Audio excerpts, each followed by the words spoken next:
you meet your night. I know it's hard to let me go. Must be hard to let me go. Ski, dole, light, dole, touch a night. I can't be the one you want. Must be hard to let me go. Ski, light, you meet your night. I know it's hard to let me go. Must be hard to let me go. Ski, dole, light, touch a night. I can't be the one you want. Must be hard to let me go. Give me one night, die, do you could do? You're fading away in my eyes.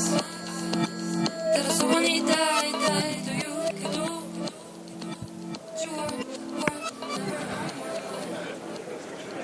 Hello. Hello.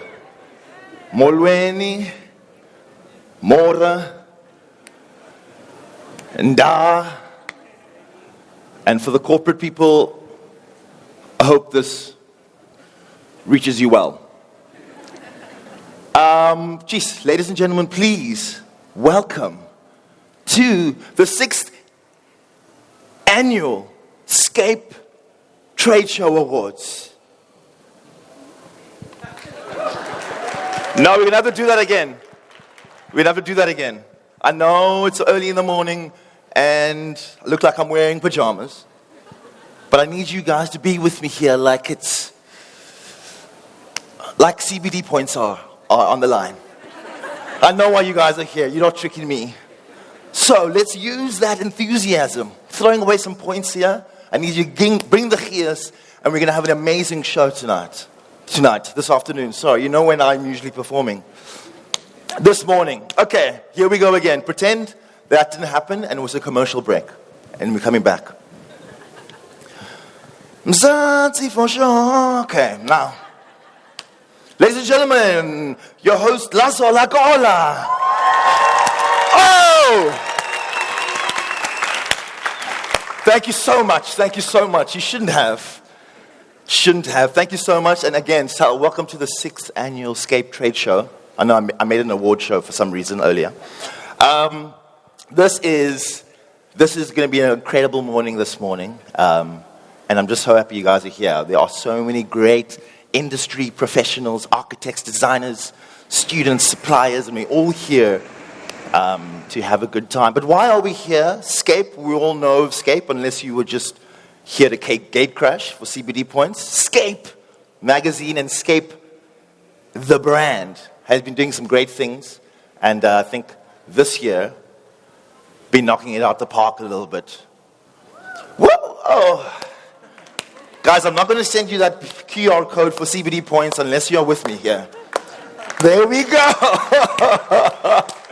Yes, I mean, it's very evident. We obviously know that in October they've got the Excellence Awards, but I mean, overall, the whole industry this year has been kind of just lit with a little bit of fire from the SCAPE and the team here.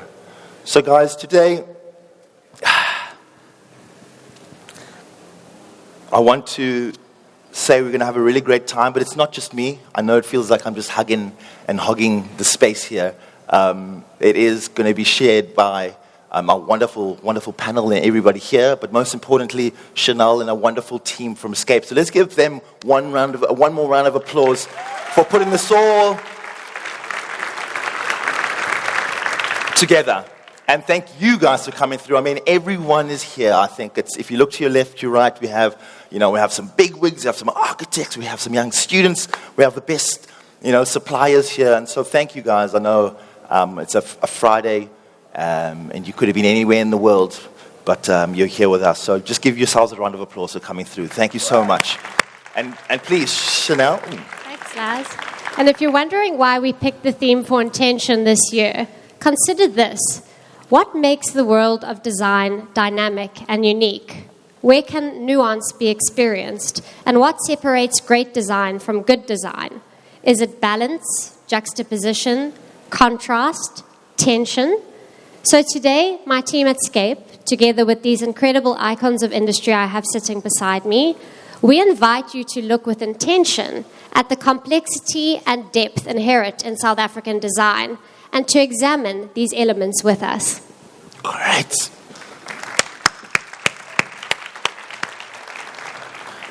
And so how it's going to go, we're first going to have Act 1, as we call it, in the architecture thespian theatre. And then afterwards is going to be, I'm personally my favorite, but I think, everyone else here is for different reasons. We'll be having a happy hour where we'll be serving bagels and bubblies behind. We heard it here, over here, okay? No, we're all here for fun. Here at SCAPE, we're all about business in the front and then, a party in the back. So it is Friday. Let's not pretend like it's not. And then I think with that as well, please, when you take that and we're going through our lunch, have a look around, meander through all the different suppliers here, because they are the best in the industry are around here, and have a conversation, chat, involve, and kind of figure out your spec. I mean, I just want to give one shout out. The bar and the bagels are sponsored to us by obviously the wonderful people at SCAPE and Spear. So one more shout out to them. You are very. We've also got some wonderful news. We have over 200,000 Rand worth of prizes up for grabs today. A lot of our incredible exhibitors are going to be hosting giveaways in their stands. So please have a look through the stands and please enter, because you've got to tatama chance to tatama millions. Here we go. If you're feeling lucky, let's go. And then after that, we'll have Act 2. Ladies and gentlemen, and in Act 2 we'll be having, I think another discussion, but also we'll be showing or exhibiting and letting you know the Supplier of the Year during 2024. So that's quite exciting. We'll see who one of our top brands is going to be taking that. And that'll be around about 1:30. That's after we've lunched. So, ladies and gentlemen, I just said ladies there, but I wanted you just to really kind of take this opportunity, that lunch break, not to be outside smoking and talking, but rather being here and enjoying the space that we're in. And I think just one other thing, there is CTICC has made a little grab-and-go station there. So there is another place where you can get soft drinks, wine, beer, lunch, or anything like that throughout the day. But I would like you promptly to just to urge you to be back here by 1:30 so that we can carry on with Act 2.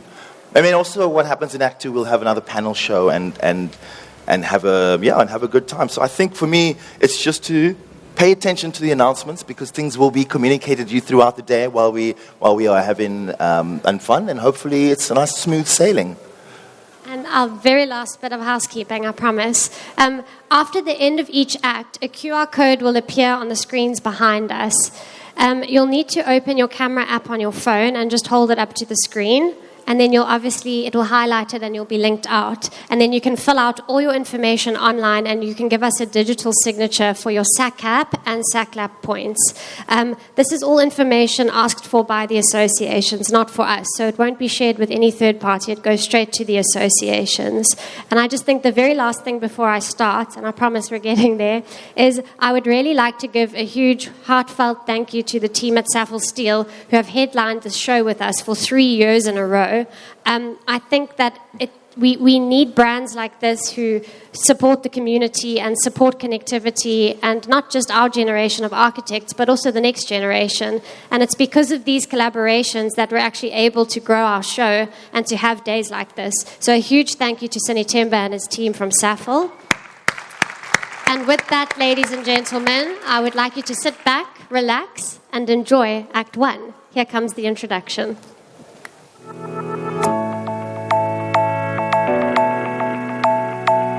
Building is more than assembling a structure, more than putting the pieces together. It's about building relationships, building trust, building pride. It's about having a vision and seeing it come to life as a testament to human strength and creativity. That's why we do what we do, driven by passion and powered by state-of-the-art technology. Safel Steel is an African thought leader in world-class building solutions that offer long-term sustainability.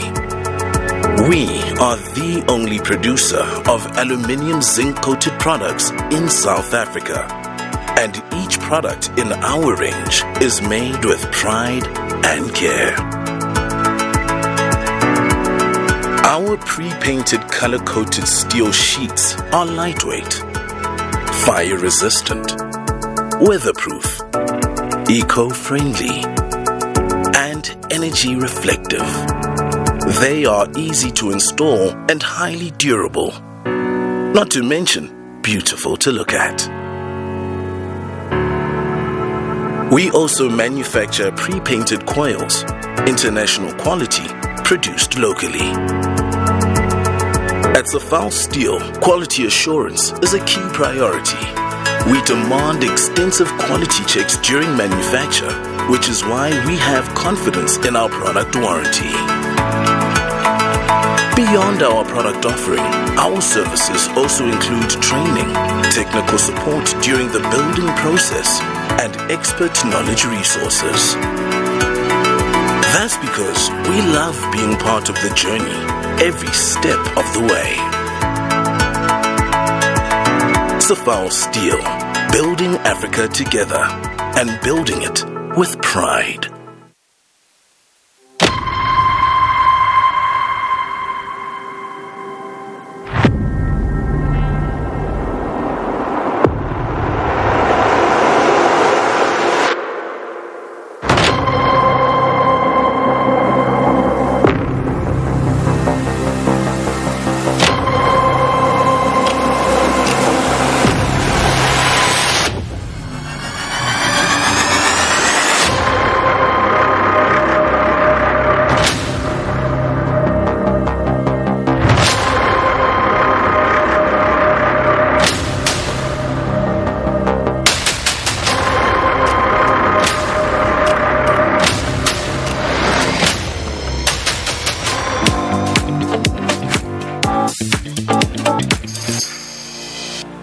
of Philosophy, professional architect, and associate professor in the Department of Architecture, Planning and Geomatics at UCT. Dr. Philippa Tumubweinee is an esteemed academic who is guiding the next generation of industry professionals. Her practice and research include nationally and internationally co-produced knowledge and speculative socio-imaginations while pursuing her professional career at Stewart and Partners. Today, in Cultural Kaleidoscope, Philippa explores the celebration of diversity through architectural expression. The Mark is an award-winning spatial practice with a focus on social impact architecture. Founded by Ashley Killer and Max Melville, the studio works closely with hand-picked NGOs, funding bodies and philanthropists to realize important architectural needs for communities that require them most. Their body of work blurs the boundaries of traditional architectural production. With a focus on agency in the industry, today, the Mark will present a dissection of the roles that materials, user groups, stakeholders, and other creative disciplines play in this sector. Having worked on many projects in an architectural capacity before entering property development, Jacques van Emden was drawn to the sector after spotting an opportunity in the market. His passion for innovation, public spaces, and people led him to founding Block, the residential property development business we are all familiar with. Bringing that insight to this stage, Jacques is here today to debate how the ongoing move towards compact living in urban environments will impact architecture and the role that consideration plays in the bigger picture. Benjamin Collenberg is a man on a mission, using architecture as a departure point to strive towards alternative local solutions to contemporary challenges. His role as architectural director at Urban Think Tank makes him an exciting voice when we talk about meaningful public interventions. Prepare to face the topic of space and placemaking while prioritizing the importance of transparency, safety, and diversity. Joining us to reimagine heritage, Lancia Collin draws on his career in innovative educational spaces, dynamic sports facilities, and mixed-use developments, both nationally and internationally. Lancia is the principal architect, director, and founder of BPAS Architects. Needless to say, you're in good company to explore how architects reinterpret historical elements to create contemporary masterpieces, honoring the past while shaping the future of design. Dr. Luyanda Mphalwa's career has been characterized by questions of identity, authenticity, and social responsibility in architecture. After spending 5 years on Robben Island for his political activities, Luyanda left South Africa in 1986 for Germany, where he was in exile for 15 years. This became his opportunity to achieve a master's degree at the Technical University in Berlin. As an adjunct professor at the UCT African Center for Cities, Luyanda is here to reflect on 30 years of democracy and explore how architecture can harmonize traditional techniques with modern practices, particularly in the African context. Please join us in welcoming our first speaker for Act 1, Dr. Philippa, to center stage.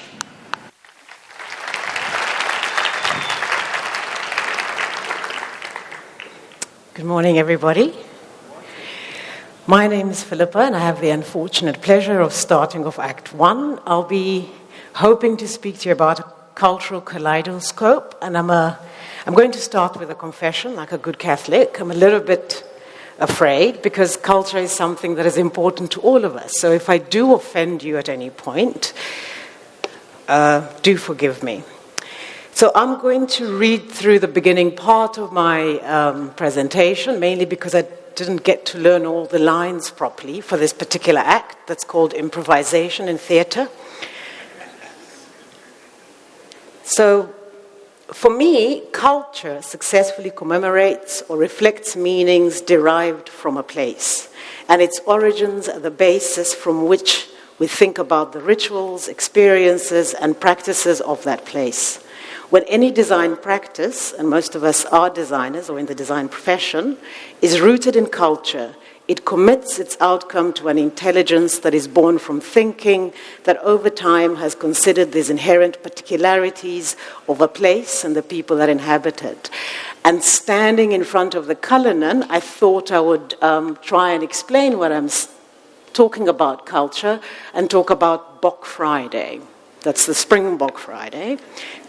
And the Checkers ad does this very well.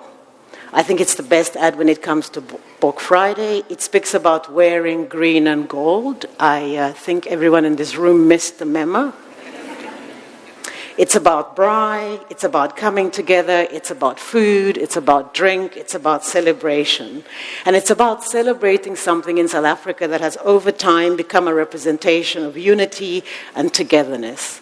What does that really mean? So recently a friend of mine, he's very intellectual, very cerebral, went to see the Springbok All Blacks game in Johannesburg at Ellis Park.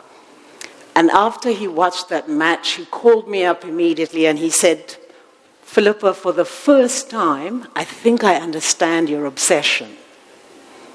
And this was quite a big thing, because for the last 15 years, he just never really understood. You would have guessed what my obsession is by this stage. He never understood what it was. And although Suresh has no interest in sport, over the last 4 days, every time we talk, he wants to know who wore what jersey, what they did, why they did it, where they did it, what could they have done better, when have they done it, and how often do they do it. And for me, I think that, well, one, he's converted into a culture, and he has moved from being a friend and a colleague, and I think for the first time we have become family, because we have something that we identify with. It's the culture around rugby. And this is what I mean when I talk about culture commemorates meanings derived from a place. He has joined the culture of rugby and he understands what it means. So when that Checkers ad comes on, and like all of us who missed the memo, he understands what that advert is talking about. And I would like to suggest that when we, as designers, as practitioners, when we engage with culture in this fashion, we understand the realities of our society better. And with this understanding, we can commit to the diversity of negotiations between program, which is what a place is supposed to do, place, and the people in that place. And I would like to suggest that it is in these tensions, between these negotiations, that design can speak to a multiplicity of approaches that seek to meaningfully engage with pre-existing built or designed environments and the traditional social structures that exist in a place. It's only when we start to meaningfully engage with culture in such a fashion can we ask questions about how design of our time could be and what could it look like. Cultural sensitivity, for me, is a great driver for us to be able to understand innovatively, solve spatial, functional, and technical problems in the aesthetics of creative undertakings. This approach to design that is rooted in culture, whose practice lies in the tensions between program, place, and people, means that as an amateur or professional, you can access connections between past, present, future, social, political, and sometimes economic sensibilities. A grasp of these connections, I would like to propose, can stimulate the imagination across different and differentiated scales, experiences, and contexts, creating something that perceptibly responds to the ever-evolving nuances of the gloriously disordered affair of humanity.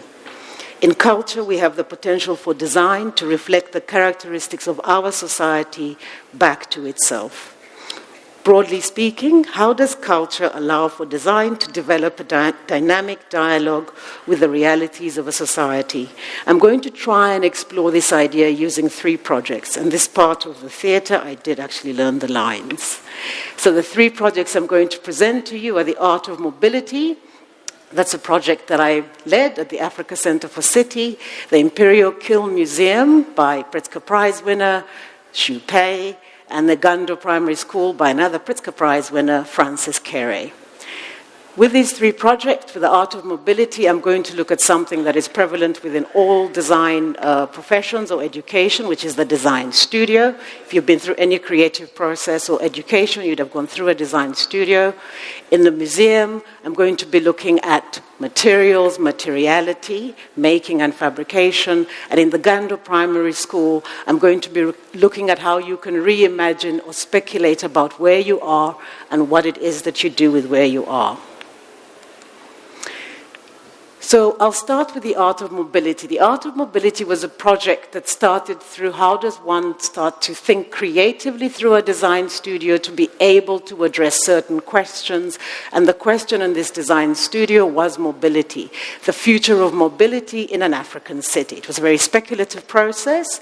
And what we decided to do in this studio was to rather take the process of studio or studio culture, which is about reiterative dynamic thinking about different concepts, and how do you use that to address what is a relatively complex problem? If we speculate around mobility in Cape Town, we have long traveling times, we have the taxi industry and all of its opportunities and challenges. We have the fact that we have a gridlocked city. If you're coming in from the southern suburbs, you know about the traffic. How do you speculate around mobility in that context on a global platform? And one of the things that came out of the studio is that in order for us to be able to collectively think about mobility, when you kind of drive around the African context or the landscape, what is it that you see? So the one thing or the one image that came through that studio was the image of children playing in the landscape with a tire. So the concept was, how do you take what is an image that is associated with the African landscape and some level of mobility, and how do you translate that globally? The image of a child in a tire, and the future of that child is they would get into that tire and then be able to move around the city. So the Art of Mobility put forward a proposition that the thing you see at the bottom of the screen would be a future unit, and that is developed over kind of different scales, and it can then turn into a house, and it can work on solar power. We actually built a one-in-one prototype. It can move, but I wouldn't put my mother in it, and that was shipped off to Bilbao. And I think in that sense there, what we were doing was exploring the culture of the design studio, and what does that mean to have several voices, multiple voices coming together to be able to come up with a collectively understood symbol or representation of that. In the museum, and I have to also declare my bias, this is probably one of the most beautiful buildings in the world, I think. What the architect, and he's quite a world-renowned architect, did with this building is that in this part of China, porcelain and porcelain making is probably their identity and very strong. And historically what happened with these kilns, which were all over the city, is that during summer they made porcelain, they made ceramics, and in winter, because these kilns kept running, the area where the kilns were became the gathering space for the people in the city or the town, because it was warmer. And that's where school happened, that's where interactions across generations happen. So in recreating this imperial museum, the architect decided to take the idea of gathering and the idea of making. So this whole building is made up of a combination of old bricks from all the old kilns in that part of the city, new bricks, and the barrel vaults then create these gathering spaces that are centered around the courtyard. Once again, it's a representation of how culture starts to influence and impact how you can creatively design something. This is not a traditional Chinese building, but it does speak to the culture of a place, and it does speak to the rituals and practices of the people in that place. And I think this is a really important example. The building also has many other important features in that you don't need air conditioning, the temperature in there is controlled, that's got to do with the barrel vaults and the materials that were used, and the way that these tunnels filter or circulate the air in that entire complex. And then the Gando Primary School by Francis Carey. Now this building won the Aga Khan Award for being a social, it's called social architecture, and it's for its social approach. But actually what I would like to propose to you is that I'm going to talk about the very first building that Francis Carey put up in this complex, is that this building is actually born from Francis Carey's understanding of Gando, which is where he was born and raised, and an understanding of the functioning and the working in Gando. Gando is quite a remote village in Burkina Faso. There isn't a lot of resources in that part of the world. It's quite poor. It's very difficult to get to. It's got very heavy rains. And the one thing that is readily available in Gando is mud. And how do you translate that material using an understanding of traditional techniques of building with mud and then develop something that is contemporary and of that time? And what Francis Carey did is that he managed to use, let's call it mud, as the material in various ways. So on the sides of the building, what you have is sun-dried mud bricks. And in the ceiling, you have clay pots that he puts within a frame and allows for the light to come through. He then has a roof over that allows for kind of ventilation to go through. So you have a very hot climate. It gets to about 45 degrees in Gando. These classrooms can ventilate naturally. They're kept warm through the thermal mass of the brick walls. And he has the light, like this very soft, dappled light. I mean, that's created with clay pots. It's clay pots that are all over the village. And that was one of the waste products in Gando. They have a lot of mud, so they have a lot of pots. You can always make a new pot, and he thought he'll just use them. It also allowed for him to include the community in the building, because if you ask everybody to bring their old pot to make a building, when that building is made, and my pot is up on the building, it belongs to me as well.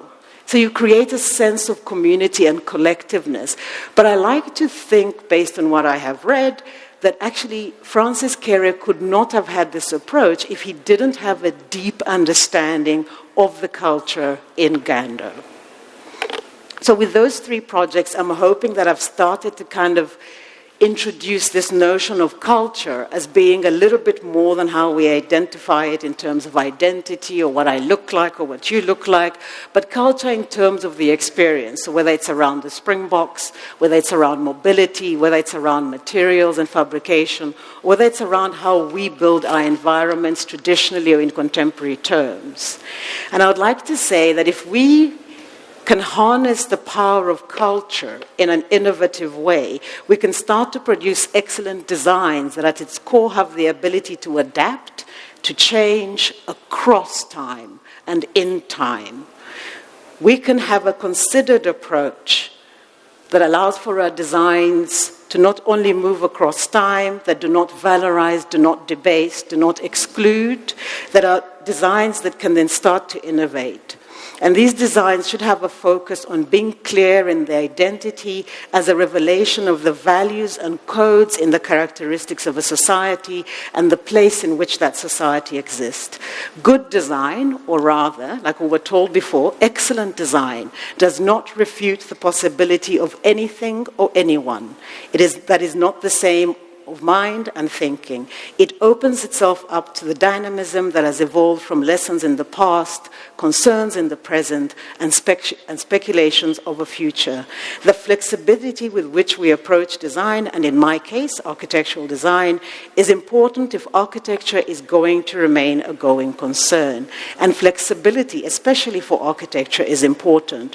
For if architecture embodies the socialized aspirations, ambitions, and aesthetics of a people, it captures and makes visible the nature of the place in which they live. And if it does so in a way that allows for the performance of everyday rituals, experiences, and practices of the place, then it can portray to us who we are, where we are. It can become a part of our culture. Thank you.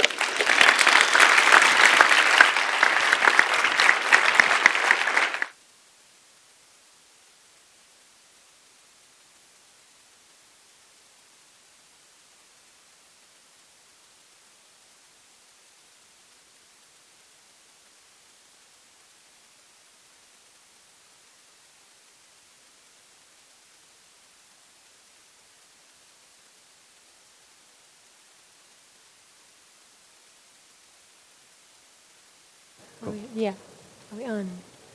Okay, ready. Hi, everyone. We're excited to be here today after a good act. Thank you.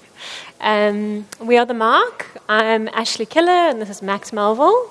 And today we're going to be sharing with you our topic on the value of sharing agency and authorship within our architectural process. So we're going to take you through 3 projects to illustrate some of those values.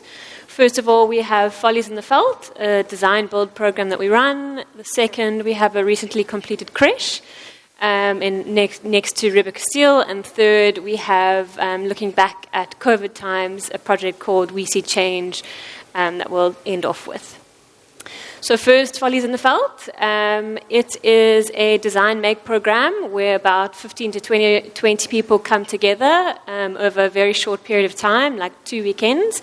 The idea is to design something and then ultimately build something which is often quite ephemeral.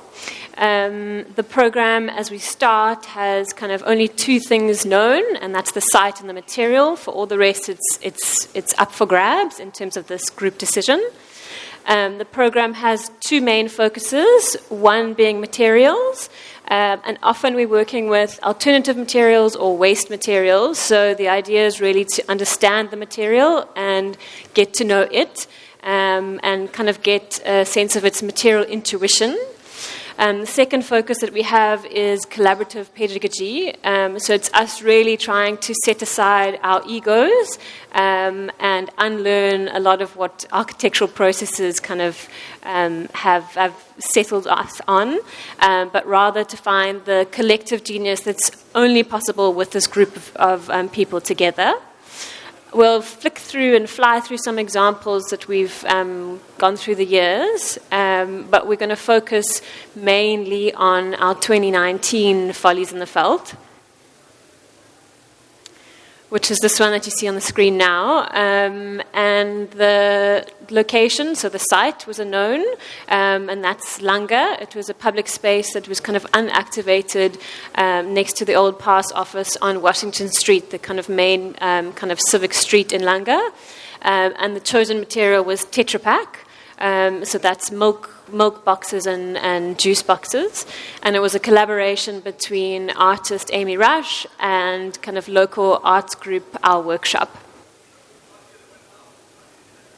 So you can see in this video, you can get a grasp of how Follies in the Veld is kind of facilitated through the studio. And as Ash is speaking about, it's really about how can we actually give up this obsession that architects have with total control, and really try unlock the opportunity that is in front of us with everyone that comes into the studio through the course of this program.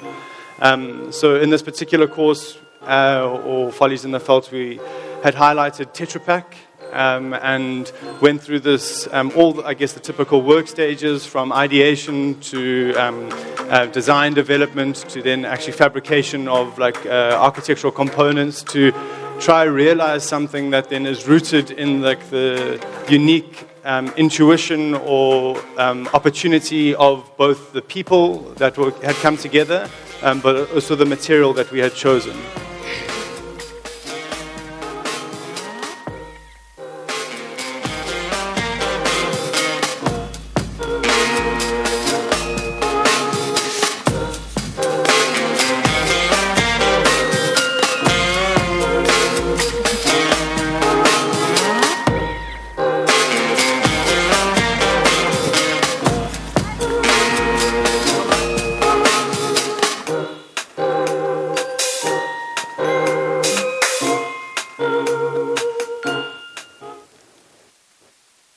And one of the aspects of this project that always just, what we think is really unique in terms of what you're speaking about, agency and authorship, is actually our route to this material choice for this particular project, being Tetra Pak. And that was really guided by one of the participants, Luvuyo Mpoza, who is a bin cleaner in Langa. And through his occupation has developed a very intimate relationship with both waste in the area, but also Tetra Pak.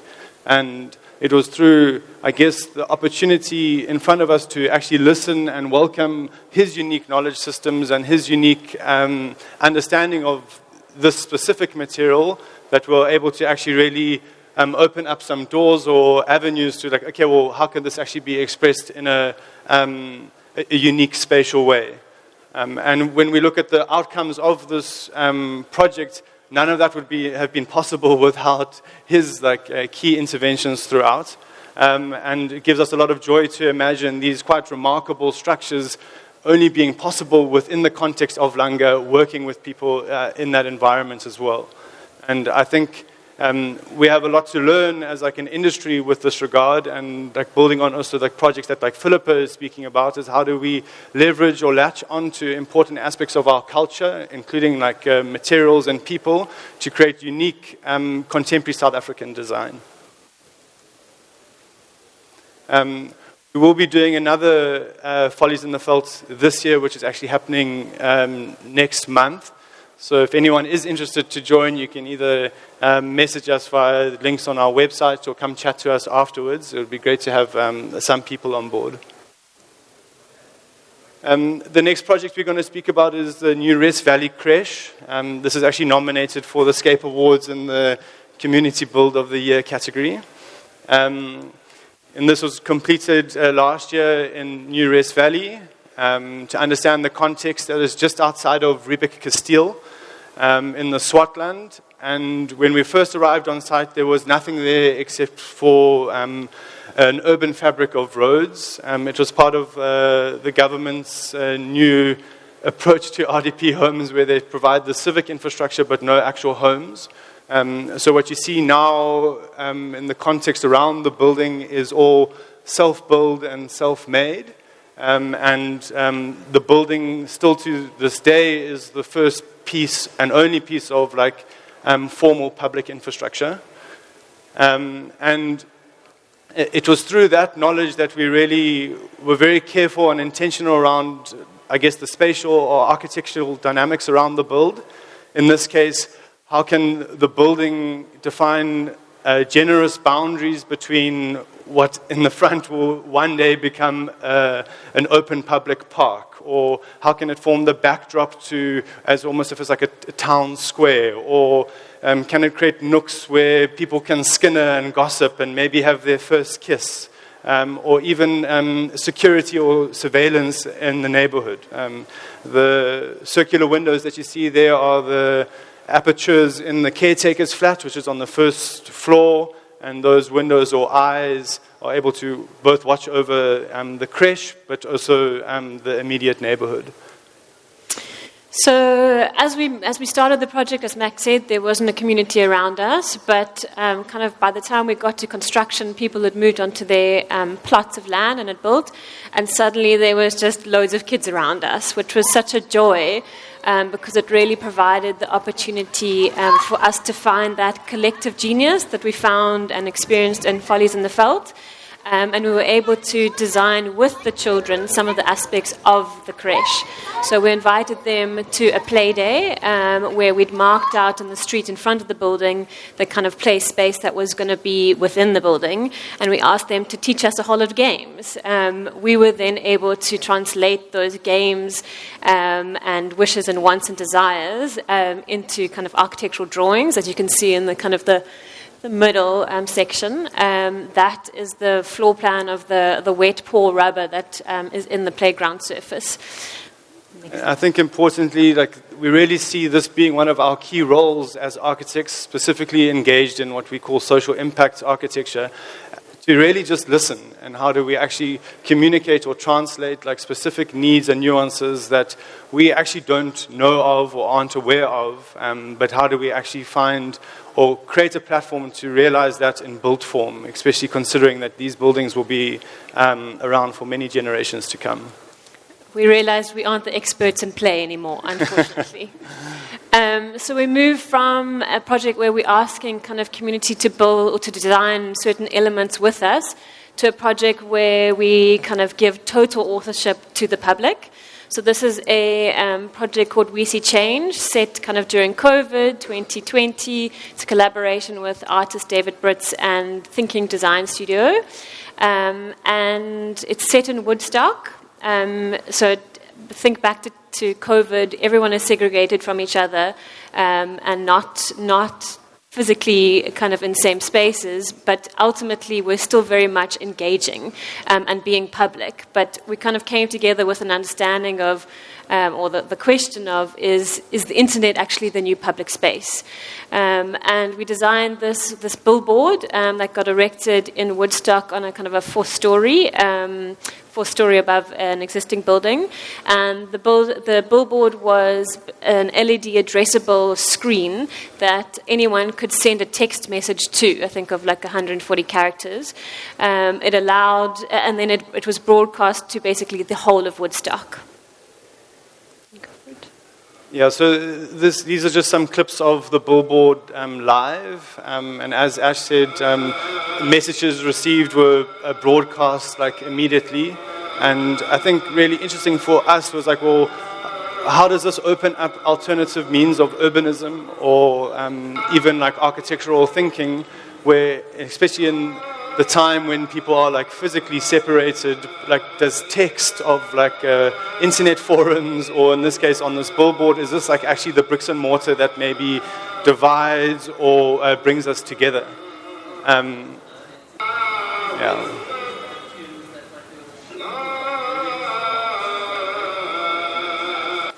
And I think, the project was a really amazing project to be a part of, and I think it was really a snapshot both of the unique time that it was, and a lot of messages that the billboard received or broadcast reflected a lot of confusion, concerns, and valid queries in the world, from everything from Black Lives Matter to end gender-based violence.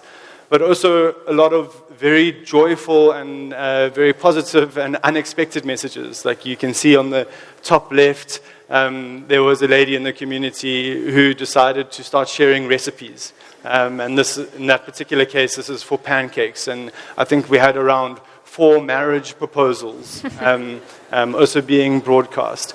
And yeah, it was really exciting for us to see people really take ownership of this, like, this intervention, and to really actually step back as architects in this regard. If we actually think about what was tangibly built, it's almost invisible in this sense, and really what is published or shared is completely people's own aspirations, wishes, and desires for both themselves and the city.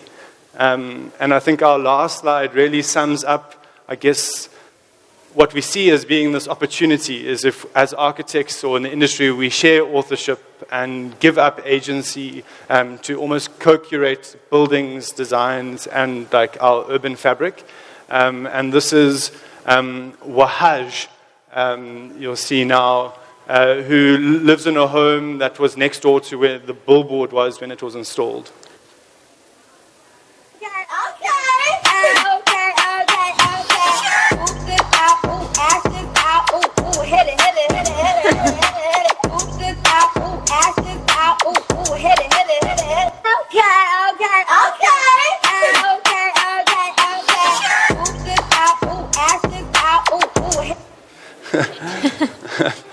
Yeah, I mean, it's obviously a very light-hearted take on it, but it's also important to understand that, yeah, these different modes of making can really unearth a lot of like really impactful and like heavy-hitting stuff, but also a lot of joy, which is often like missing from our cities as well.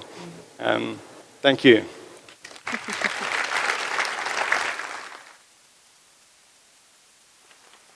you.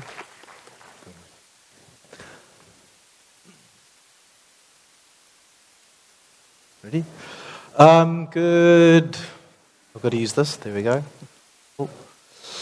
So, good morning, everybody. Thank you to the SCAPE team for putting on this amazing event, and to the fellow panelists. I'm really in some great company. I'm Jacques van Emden. I'm the CEO of Block. And I think maybe just to start off, it's to talk a little bit about who Block is, if we can get this to work. So I grew up in apartheid South Africa, very much so in an experience of suburbia, life governed by cars, and I had no real experience of cities or urban spaces, in a very kind of contained upbringing. And as I arrived in kind of my university years, I got exposed to some really great Latin places, and I'm showing a bit of my age here, but I just found and fell in love with cities, and it just kind of really changed the course of my life in many respects. So Block is about 3 things for us. The first one is around architecture and design. We think they're fundamental to all the spaces we live in, and I think we underestimate how big an impact the built environment has on our everyday life. The second thing we love is urban spaces. I think they're custodians of our culture. They're about where we live. It's where kind of our cities and our identity really comes from, and it's something we're very passionate about. And we deliver this through residential buildings, well, mainly residential buildings in urban settings and urban environments. So that's a little bit about who we are. Along the topic for today, intention, Block is turning 10 years old soon, and we've managed to navigate a little bit of tension within our ecosystem. And I think for us, we realized kind of around about 2019, and we've just been proven true, is our ecosystem has more tension in it than it has had for a long time. And we believe it's going to retain a lot of tension in it. And so it's just something that's baked in, and we don't think it's going to get calm waters anytime soon. For the other piece of tension that I always love is I grew up on a white picket fence dream, and I think much of South Africa has also grown up on a white picket fence dream. You've got a triple garage. I'm sure there's a pool and a binnebraai on the other side of the property. It's suburbia at large, and it's real sprawl. But what's happened globally, it's not a local issue specifically, is that most people can really afford a garage. Maybe a double garage if you're lucky. So there's this big tension around what our dreams are and how we think we can live our lives versus the economic reality of how we're going to live our lives. I think for us, it's something we look hard at. We call it compact living. So how do we, through really thoughtful design, make spaces that are still aesthetically pleasing, desirable, places where you can live a life and have a family, a partner, or space for yourself, and a place to call home. But what's really important is, in tandem with that, with a compact home, we look at really that you need to have fantastic, for us as the pressurist developers, fantastic functional design and finishing, and it's going to change a lot of the norms and standards. We still in South Africa operate a lot of historic norms and standards in all of our codes and all of our execution, and it's really trying to abandon all of that work that we've been trained on and the standards that the industry and even machining and factory is built around for new, smaller spaces, and how do we make those more successful. With compact living, we have got a couple of sayings. We say 4 walls doesn't make a home. So we think that the building that you live in becomes really important. It's about the public-private spaces. How does that connect into the area you live? What are the private spaces within the building? What are the assets? How does your building contribute to your life? And then beyond that, we really believe home, doesn't stop at the front door. We really believe that there's 2 kind of entrances at your front door. One is to your private home and the other one is to your public home. And that for us is around our suburb that we live in. We're really passionate about the areas we work in and develop in. And for us, there's a urban fabric that we think is very hard to replicate. It often takes generations to get to something that has texture and substance.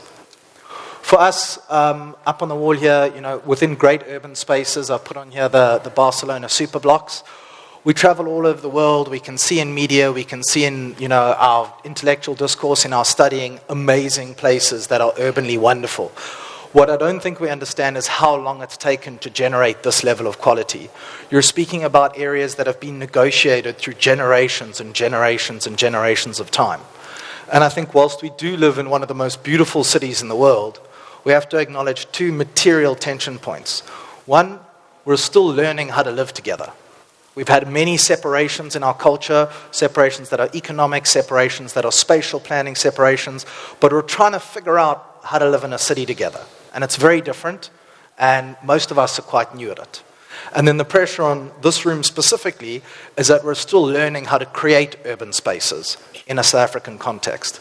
If you look at the property industry as a broad whole, roughly 90% of off-plan developments are lateral. So they're on the urban edge, and they're growing the urban edge outwards, which means that about 90% of the industry is gearing up for more of the white picket fence dream in the best way that they can, and there's not enough experience and expertise that we have in making great urban spaces. So that's something that we have to work aggressively towards. Then for us, a lot of our work is about the smaller spaces in between. We've got a couple of them on show here. When we launched in 2014, there was a communal park. There's a big sense in South Africa, again, of, the government will provide, whereas if you look at most great urban places, having a park in front of your apartment is a huge asset. There's typically associations to govern it, and it's a big impact on your lifestyle and your quality of life that you experience.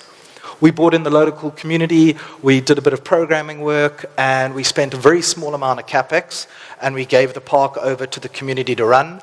And since then, we haven't been involved for, I think, 9 years now. There's birthday parties, there's dog parties, they do a Christmas year-end event with all the community around the park over there, and it was really a lot about permission giving and giving people the opportunity to take advantage of it. And that same community now is busy upgrading all the kind of well-known steps that link the top of Greenpoint down to the urban park below. So it's a bit of permission giving. People didn't know what to do. They thought it belonged to somebody else, but it was actually trying to plant that this is your asset and you've got to take a high degree of ownership in it. Our next project that we did was a parklet back in 2015. This was interesting. I never knew how controversial a parklet could be, but if you take 2 parking bays away from the SUV club in the Atlantic seaboard, it's a very big deal, apparently. So and there was a talk, a lot of dinner tables, but I think for me it was really interesting because we had families that had great discourse about what a city needed to be. And it was a great way to test people and push us on our thinking. We've got great cities, but they are designed for cars, and it's about trying to start people talking about saying, well, what kind of city do we actually want to live in? And this was an amazing project for 2 unintended users. The one was elderly people who needed a place to stop, walking to and from the shops on Regent Road, and they said that there was nowhere to rest in Sea Point that you could rest in without paying 40 to 50 rand for a coffee, which was really interesting. So there's no real public space and assets in these areas. This I put up here because it's a reminder of a failed project. We had a wonderful idea that we would make bicycle racks on the promenade. This was the one and only time when bicycles were parked there because we bought them for the photo shoot. I'm very grateful that about a couple of years ago with the promenade revamp, they took it away, so I don't have to walk past my failure whenever I walk on the promenade. But it's just really, again, it's a reminder to me that we are going to get it wrong, and we are trying to figure out what are the little interventions that we need to do it, and we have to make room for failure. Not everything we do is going to get right. This is quite recent over the past few years, and something that's been a big driver in the business is trying to build urban buildings that aren't defined by a boundary wall with an electric fence with a CCTV camera that's linked to an off-site monitoring system that plugs into all of the armed response vehicles in the community. What we're trying to do is get away of those layers and actually have benches, have seating, have plants, have retail connections, and try to understand how buildings can contribute to the creation of a neighborhood. And what's been so wonderful is these small efforts have really given each of our buildings an identity, a location. It's around how people arrive and leave, and it's really given such a freedom for me is that you can walk down a suburb and you can start to not just see boundary walls and electric fencing. And for us, that's a really important statement to continue driving home. This has just started construction. It's in town between two very interesting roads, or very forgotten roads. Perth Street, which you can see with the trees on the other side, which is on the side of the company gardens. Where we are is Friedenberg Lane. It's behind Royale Eatery, or kind of Uxolo, which is a great project, is around the corner from there as well. And this is actually on our piece of earth, and it's almost like we're correcting an error in some town planning, because these two roads aren't connected, and it's a divide that separates the urban part of town from the green lung.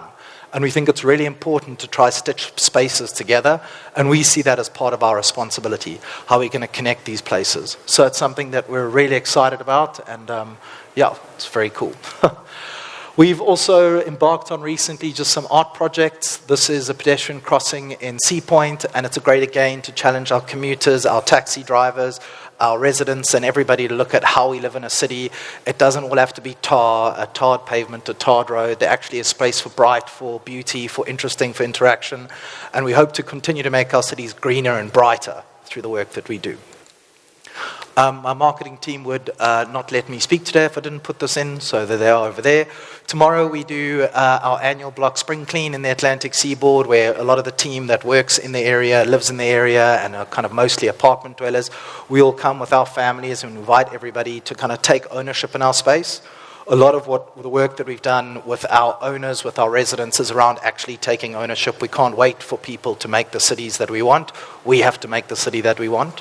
So this is one of those endeavors that we have happening tomorrow. It's before the rugby, don't worry. And Philippa, I'm wearing the socks. I didn't think it was appropriate to wear the shirt.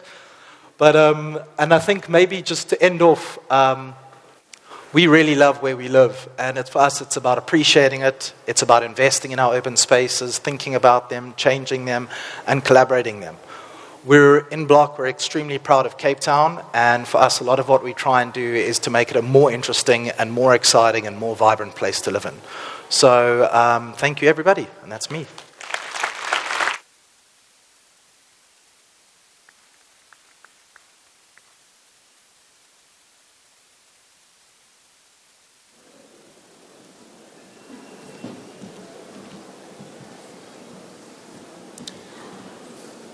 Morning, everyone. Okay.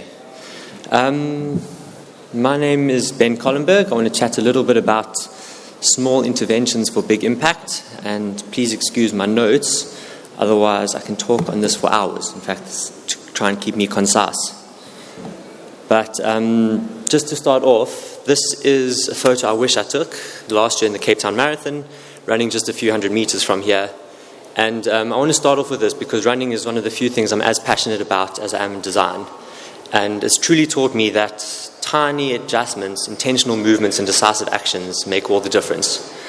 So unfortunately, the negativities do too. After 40,000 misaligned steps of a marathon, it will take months to be walking comfortably again.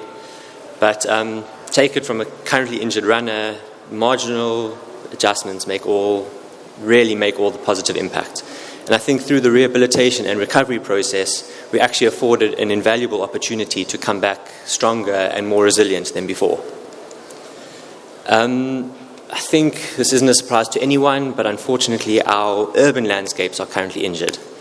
We've inherited a construction industry where energy was no issue, resources were perceived as unlimited, development finance was cheap, and labor was considered inexpensive as well. This is both the acknowledgement of where we are as a commiseration, but also the acknowledgement of an opportunity. And to be honest, the responsibility to enact change, and without detracting anything from the gravity of the situation, I think I want to make a point that this change is easier to enact than we believe. In fact, this massive change we require in order to break the inertia of the industry is possible through a series of very minor interventions. And I'm a strong believer that these interventions, this change needs to focus on, or the consideration needs to start with those for whom we're designing. So we all know the numbers. The world's population is currently just over 8 billion people. However, according to the UN, by 2100, that number is going to peak at 11 billion. So we also all know that the Earth and its respective administrations are currently already struggling to support its present residents. And in South Africa alone, we have a housing list that grows faster than we can build homes, with Cape Town currently sitting at 20% of the population living informally. But regardless of where we currently are, let's just assume for a second that everyone is already catered for in safe and dignified homes. In order to house the additional 3 billion residents of Earth in the next 76 years, we'll need to build an additional 223 billion square meters of new built accommodation and supporting infrastructure. So to put this in perspective, the city of Cape Town is 2.5 million square meters.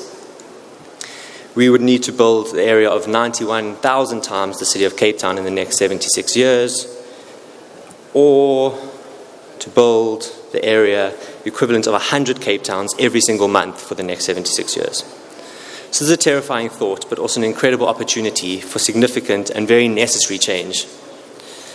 So let's come to some solutions. At Urban Think Tank, as was mentioned earlier, we use design and development as a departure point for social impact. So despite working in a truly interdisciplinary team, we've experienced our greatest successes through meaningful collaborations with experts like Luyanda on the panel today, but also with the respective individuals to be affected by the works. So this bottom-up approach serves many purposes, but probably the most important is an agility and innovative adaptability that we are unable to achieve otherwise. So it's not a revolutionary concept that the individuals in respective communities they know what's in their best interests. However, as designers and master planners, when working in vulnerable communities or previously disempowered communities, we easily and unknowingly tend to take away the agency in resolution of the socio-spatial challenges, of which these communities are most deeply affected and often know most intimately. We need to rather channel this first-hand experience for innovative and alternative solutions, especially where time and again the typical approaches fail to fully land. So this is an example of a small site for a big impact. It's in Paraisópolis in Sao Paulo, where the city commissioned Urban Think Tank to build a community center. After the initial community engagement, it became very apparent that the community actually didn't want a big open hall, but rather they wanted a safe and activated community space to exercise and play. The resultant gym is made out of a prefabricated kit of parts, easily adaptable and replicable in a variety of contexts, but also a variety of timescales.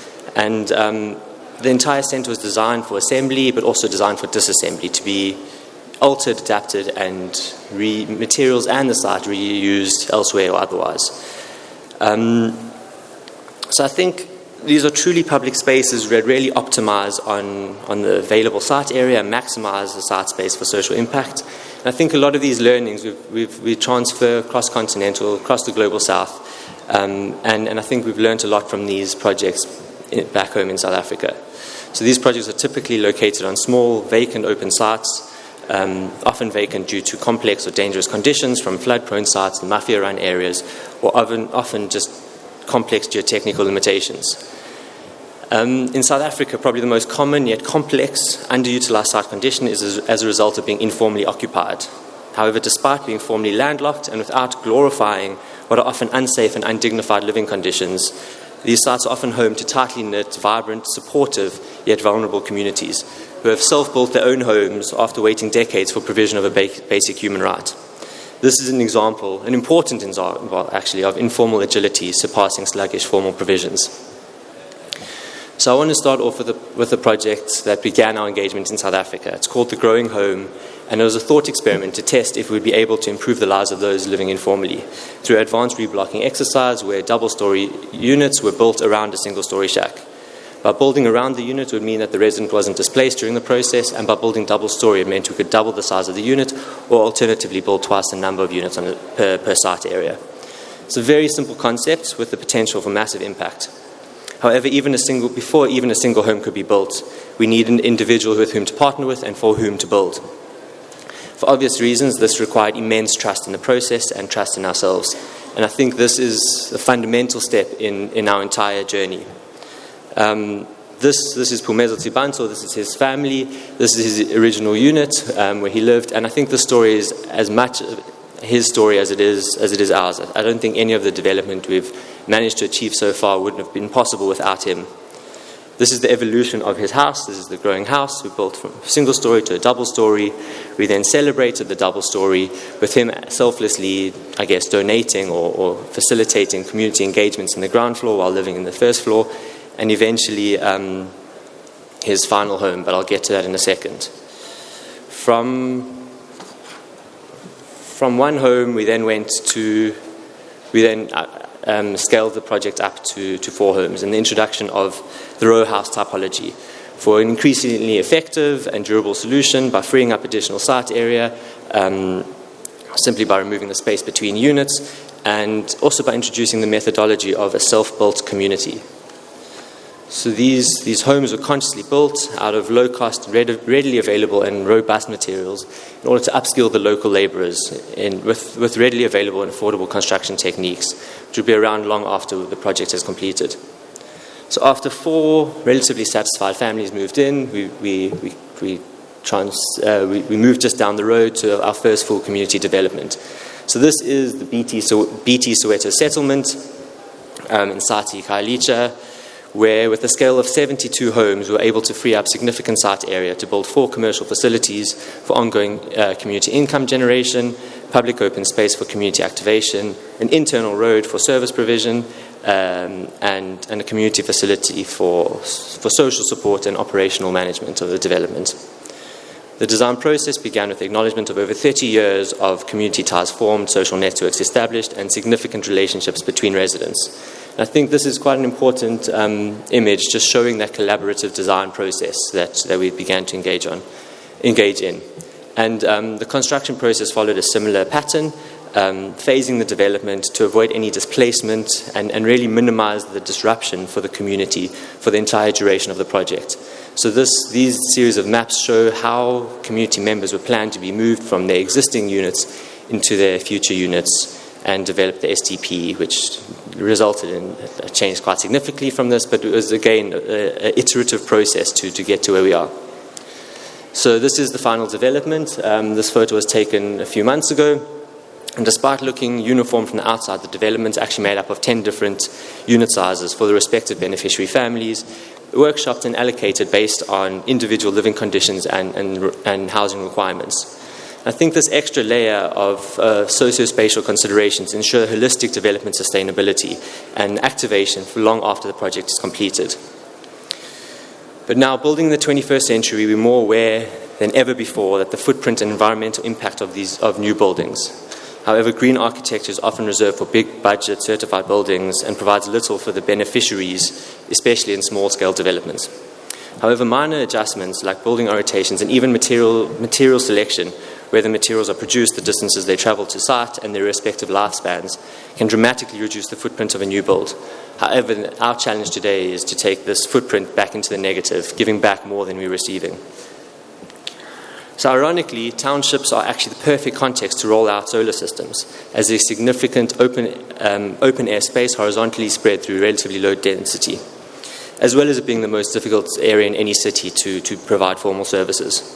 So in 2021, we installed a pilot photovoltaic solar system, powering just a shop and a shared public space.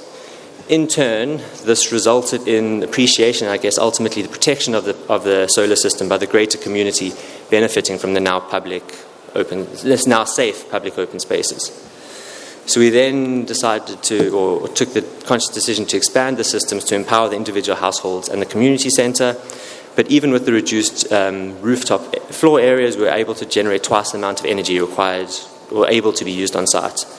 This positive impact ultimately will be shared between the community and the general public, with renewable energy being fed back into the national grid, generating income for ongoing operational management.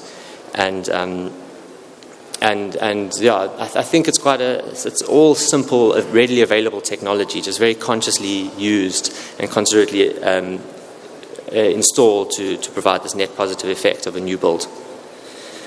So with the power of prototyping, we were able to incrementally and quickly test alternative solutions, but because we're working with people's lives, obviously this needs to be done quite considerately and carefully. But this prototyping allows for quick movement, both top-down with local authorities providing concessions, to trial new solutions, as well as bottom-up, with showing communities momentum and delivering after what has been, unfortunately, years of empty promises. So we can see BT Soweto, the settlement, the first community settlement in the top, and in the bottom we can see BT Vukani, which in 2025 we aim to build the next phase of this, of the Empower project. So this seemingly minor act of iterative improvements resulted in significant impact, with 14 sites nominated by the city across the Cape Peninsula. And if we just analyze the very linear number pattern, going from one prototype to to 4 pilot project homes to a community of 72, if we look at the completion of the 10th community, we'll have built a cumulative total of 14,500 homes and cumulatively generating 1.8 megawatts of excess renewable energy. So that, from the power projects alone, is enough to reduce the national load shedding by 2 stages, all from a single growing home. And while we're in the process of scaling up the Empower housing upgrade model, we're also in talks with the City of Tshwane to create a new prototypical pilot project to develop hijack buildings in the CBD. So I think all of this, starting with just a single building, likely looking into years of research and development, community engagements, workshops, building trust with both the city and the residents, which we understand all takes time, but we really believe in the ability to, through this process, to find sustainable solutions for scalable and meaningful impact. So I think in the next few years, all of us in this room, or most of us in this room, we're going to have to reuse and renovate existing structures extensively. But we're also going to have to build an enormous quantity of new buildings. The impact of any construction is massive and permanent, as is the point. However, problems arise when the potential isn't properly considered. We all know that a new building affects the residents themselves, thereafter the surrounding context, and after which there will be immediate and thereafter slower acting and longer lasting impacts on the economy. But finally, unavoidable impacts on the natural environment, with the pollution generated by buildings often lasting longer than the residents who inhabit them. This potential impact is obviously scaled through the various generations.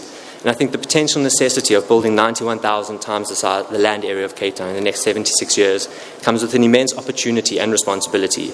As architects, we employed as the spatial experts, but we wouldn't be responsibly fulfilling that role of designer without considering the repercussions in the inherent politics of space and, of course, the socioeconomic and environmental impacts.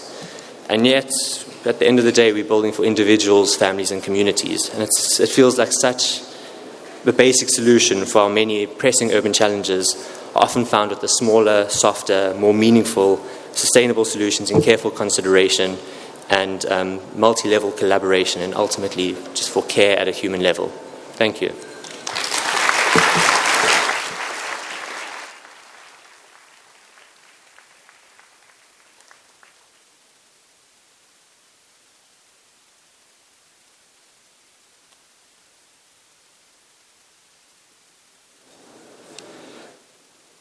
Good morning. I'm going to read, because most of these words I had to Google how to pronounce it, so it's not working so well with my mother tongue. I've been tasked with the question of how to bring heritage into the context of the future. And as architects and designers, I think we occupy a unique place in that we are always embracing the past and shaping the future.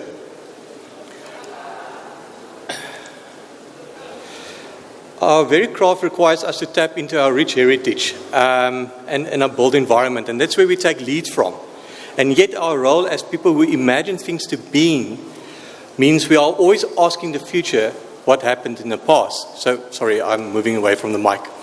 And that is basically, that brings attention to our questions and how we interpret the single word of intention towards tension. And to bring that into context, how we as a practice actually exercise that role as an architect in bringing this, we went back to our narrative of our studies into our third teacher principle, and I went to an architect called Herman Hertzberger, who's is a renowned Dutch architect, and also Emirates lecturer at the Delft University of Technology. His architecture philosophy is rooted in creating spaces that foster human interaction and adaptability. And at our practice, we have found ourselves drawing into these theories and are building out of them in our own work. And these things we see in happening in around us. So it's not new theories in terms of how we adapt to the tension and intentions. But Hertzberger went further, and he actually challenged in one of his theories, he challenges passages and stairways.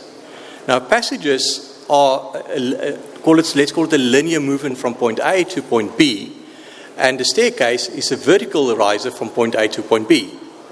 And he went and challenged that, and he says these spaces, these movability, is actually part of a principle of third teacher that was derived from the Reggio Emilia teaching philosophy.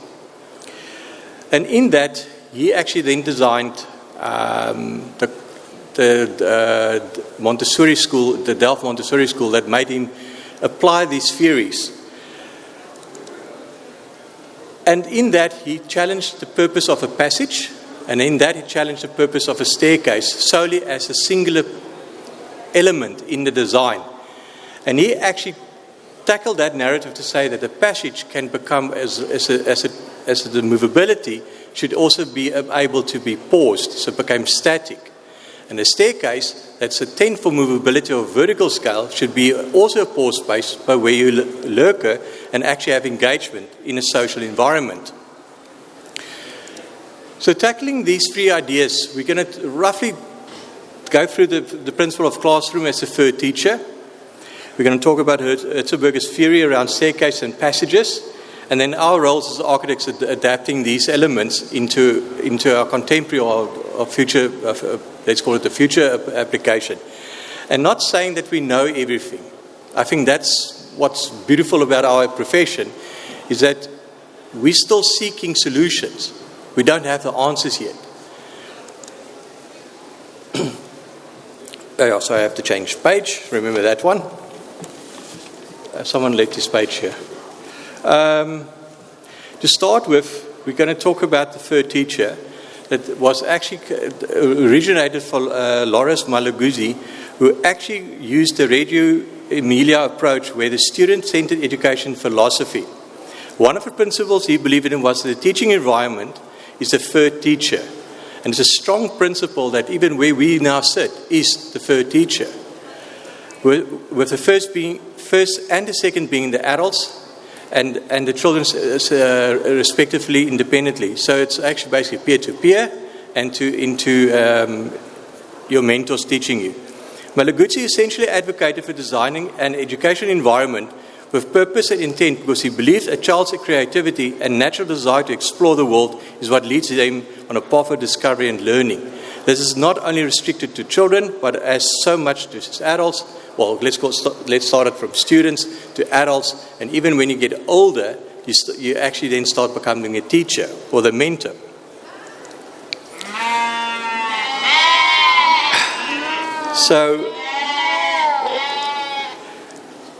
So in today's education environment, we push children into a linear, like we're sitting today, in a linear position. We are confined in space, so we think we're free, but we're not free, because if one of you have to stand up, you have to inconvenience everyone around you. So my approach is that we actually are like sheep. We are almost in civil society are railed into position and then told this is a space we must stick in. And that's almost a principle, I think one of the gents earlier mentioned, the four walls. So we challenged that.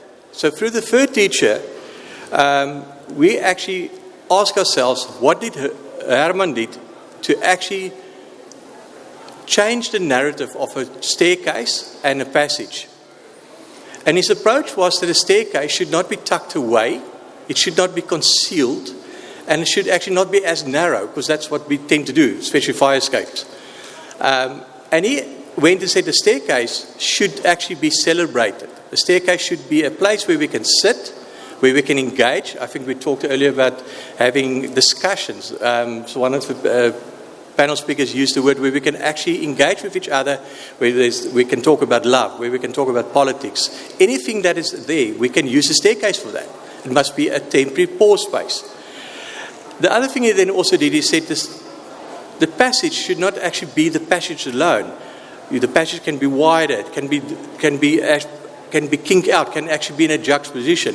But the two elements should be talking to each other, that actually formulates a relation between you utilizing a walkway or passage as a social catalyst for engagement, and a staircase the opposite of actually engaging. So in this principle, Hertzberger actually applied the relation between space and environment, and he made it actually part of the education process that brought it back to the third teacher, which is the environment. He's famously designed the Montessori school that actually applied all these principles, which we just saw there in the three pictures.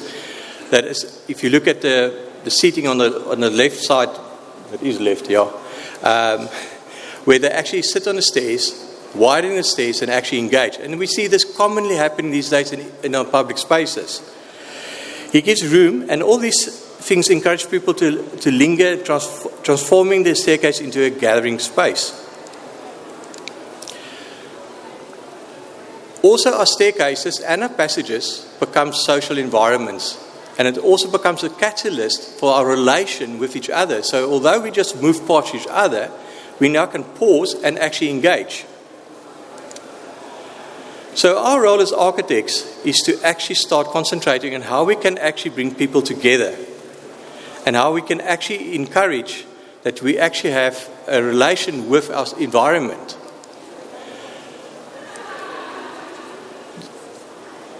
By incorporating the concept of the environment and the third teacher, we as architects can actually bring these elements into our designs. And Hertzberger used the principle of saying that engaging with people and with environment, we activate the senses. And senses is part of our teaching process. It's our experience process. But it also leads to exploration. So earlier there was talked about culture. But culture consists of people.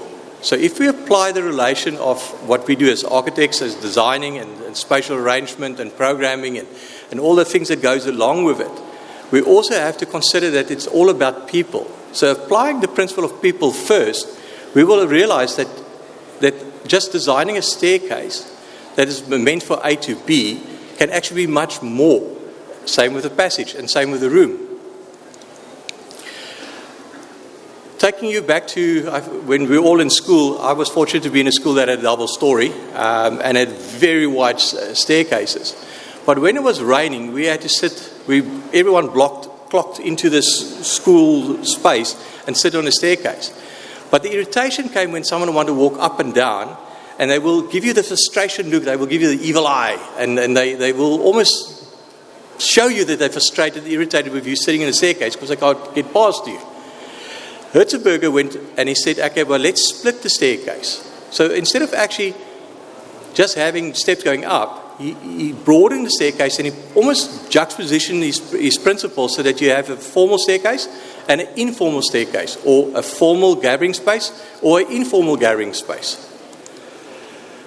So our story as a practice is that we adapted his philosophy, the learnings from Reggie and the Montessori schools, and we brought it into our designs. And although we saw a lot of these things in our own country, we see things in overseas, staircases became very integrated spaces within our environment. And that led to that we actually see people start using staircases much more as a social environment, as just a movability environment. In our recent completion of a school in Durbanville, we applied all these principles in our design. We actually activated a courtyard, we activated a passage, and we activated a staircase. And through that, we created integrated landscape principles, we integrated seating principles, and vista points, and relationships. Something that I always say to people is that we act as flaneurs in a singular position.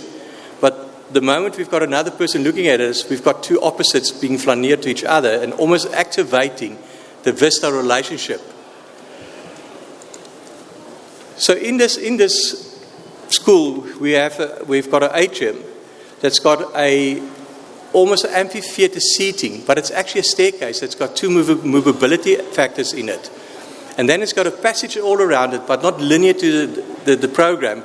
And it formulates almost at some points a juxtaposition, a butt out, and it actually creates this gallery space around the atrium. So if you look at floor space-wise, we had place for 200 scholars to actually sit there. But with the activation of the amphitheater seating as a staircase and the gallery, we could actually fit almost 400 to 450 children watching a show, activating of a play, or just social environment. We're busy now with the tertiary education centre in campus in Durbanville for Stadio Holdings. And we use exactly the same principle. And this is for young adults, where we said that our staircase must be part of that social environment. So in our first floor, we've got a staircase that actually goes up, that bends left, juxtaposition right, and it goes onto a landing. And suddenly we had a 360 view of the plane of the first and second floor leading into the academic areas. Our challenge was how we bring that staircase into an activated arena of the campus.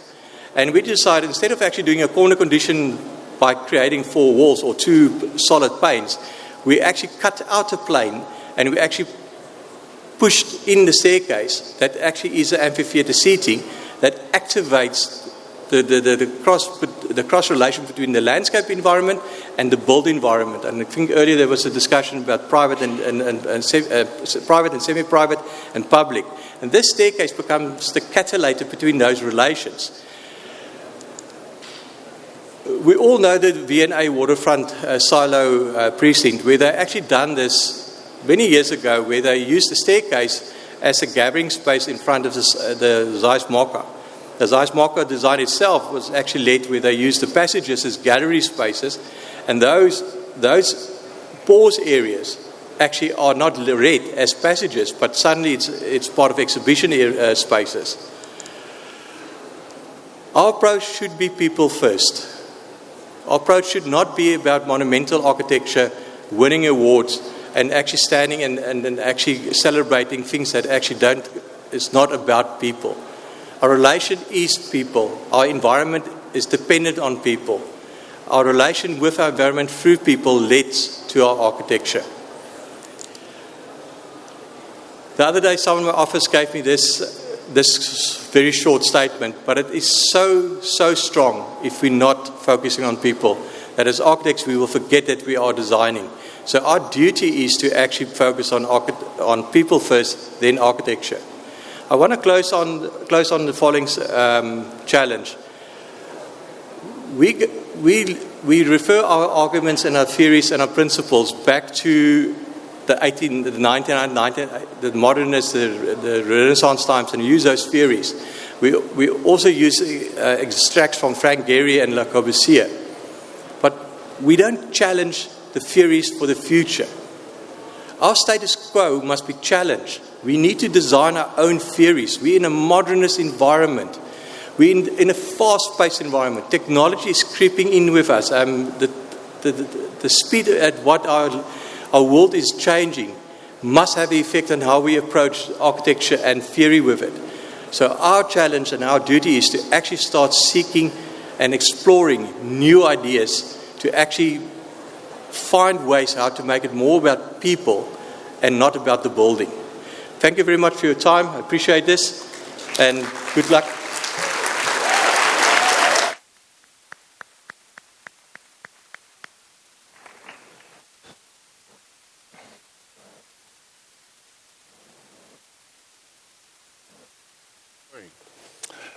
Good morning, everyone.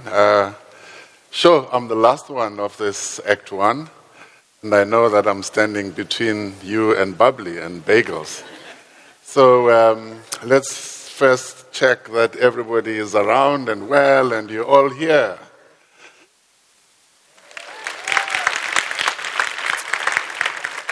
Okay, so I've been given the task of talking about how do we bridge modernity and tradition. For me, it's also about how do we look at the past in terms of shaping what is going to be the future and where we're going. So I think my colleagues have actually spoken about all the different aspects of what architecture is and what it can do. Philippa started with culture as a kaleidoscope, and I'm going to talk about modernity and tradition. There's been talk about social architecture, social impact architecture. There's been talk about heritage and everything. So I'm going to try and present my take on modernity and tradition in that context. But if we look to the past, where we come from, we're marking 30 years of democracy this year. And it's a moment, I think, where we can start reflecting about these things. I think we can't forget the excitement of the time and the euphoria, but I think it's something that also makes us now to say, okay, that's where we were, where are we going? Now, I'd like to invite you to kind of share with me this stage, because it's not about me, but it's about hearing perhaps afterwards what we think and what we say. We want to explore together how architecture can harmonize traditional techniques with modern practices. I think that's an important thing. But I want to do a fact check. Who believes that this is important to us? Show of hands? Everybody seems to think that. Okay, if we look at the 30 years of democracy, how many of us believe that we have actually addressed this in architecture? Looks like we haven't. So that gives me a very big problem and task of how to unpack this. But we live in Africa. We live in the African context. So for me, Africa is the canvas which we should be using in order to shape who we are, whatever color we are, and how we think about things. We need to think about placemaking. What is the future of placemaking? We've got car-dominated cities. We've got a very divisive spatial planning. How do we deal with those issues? So for me, in my work, it's always been that identity is important, authenticity to who we are, but also the social responsibility that has been spoken about. Now, I like to listen to African scholars, people who talk about architecture, who talk about the future. Leslie Loko used to be here in Cape Town at UCT, went on to become head of architecture at UJ, and is now in Ghana and established a new Institute of Architecture. And she has expressed it very well that the world is no longer binary. The world is fluid.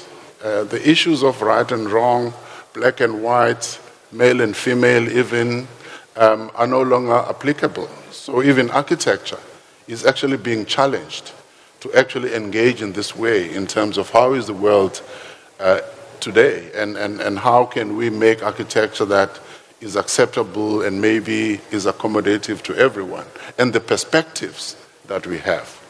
So before we even talk about modernity and tradition, I think reference has been made about South Africa and what South Africa is, but in reality, we do have a very imbalanced spatial planning that has been socially engineered over the years, and we are struggling to deal with it. I think my colleague from Block said that we are learning to live together, but the reality is we've got a physical manifestation of how the spatial planning has actually divided societies. And people are starting to say, we actually are part of the city, and we will occupy it where we can. So this thing that we are called one of the most unequal societies in the world is a reality. And in architecture, how do we address that? So I was fortunate as a young architect coming straight out of university to have the opportunity to design our embassy in Berlin with my colleagues, Alan and Mpeti. We were MMA architects then. And in the first democratic government, we were given the opportunity to design the first embassy by South African architects, let alone black-owned firm.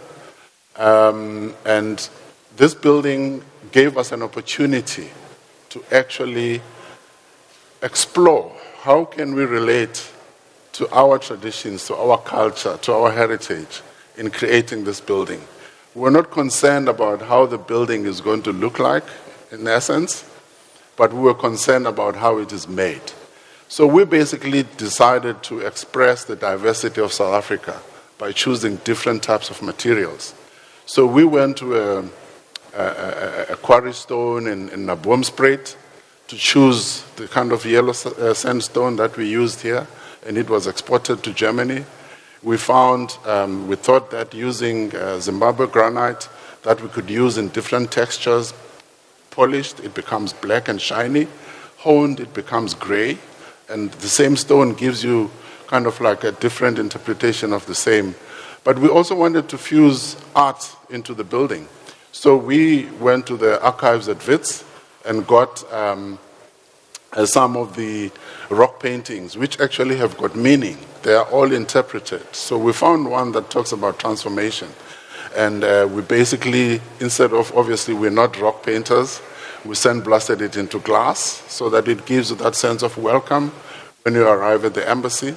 And one of the most important things was to actually open the facade into the street so that people can actually look into the embassy. We wanted to reflect that South Africa is welcoming itself to the world, it's transparent, and no one should have fear of actually seeing what is inside the building. So if you look at most of the buildings along Tiergartenstrasse in Berlin, all the embassies have got either punctured windows or small windows, and we said, we're open to the world. We want to open our building. But one of the other things we wanted to integrate was building techniques from the African continent, from South Africa. And we chose carved plaster, which is one of the ancient traditions carried down by women artisans who actually used to do this in clay and adobe buildings. But now they do it actually in plaster. So we actually took them from Pretoria to South Africa. It's called Litema, for those who know Sesotho, that tradition of carving plaster. It used to be done on earth buildings, but it's now being done in plaster. And what is interesting about it is that there's no paint used in that art piece. It's actually oxides that have been mixed into the plaster, as the way they used to do it in the past. So we thought that it's important to kind of integrate that knowledge and those techniques into the making of the building. And obviously making references like forged metal. I mean, we've been mining copper and brass in Africa for years, even gold for that matter. And we thought that we should use this. Basket weave were some of the kind of techniques that we thought need to be integrated. Now, stone has a reference in Africa because there are ancient civilizations and kingdoms. Contrary to popular belief that history started in 1652 here, it actually is way back. There were kingdoms of Mapungubwe, kingdoms of Zimbabwe that actually date back 1,000 years from here, like 1200 AD. The Zimbabwe ruins were actually part of the Zimbabwe kingdom. So we chose that stone also as a reference to that heritage, because this is what we think buildings should do. Now, we're not the only architects who kind of have this sense. We've got Peter Rich, I think he's well known as one of the legends of architecture in South Africa, who did the Mapungubwe Interpretation Center in Limpopo. And I mean, he also used the sense of how the building harmonizes with the landscape. And he chose stone as one of the building materials that reference the project. But the stone also has got another interpretation. Mapungubwe was discovered as a kingdom that used to actually mine gold and smelt it and trade with China, with India, and everything. So he used that kind of as a metaphor for the kind of building. But in his words, basically, he used the sense of the rocky landscape as a kind of a design inspiration for him. And the materials of construction were also basically sourced from the area, which means that the project, the building, is rooted in its location. And we see that he's used what he calls timbral vaulting, which is basically a way of construction which actually creates cave-like spaces. But also, at the same time, it's a construction methodology which we saw in the project in China, which Philippa showed, that actually uses the forces to actually make the structure to not need columns and all this stuff.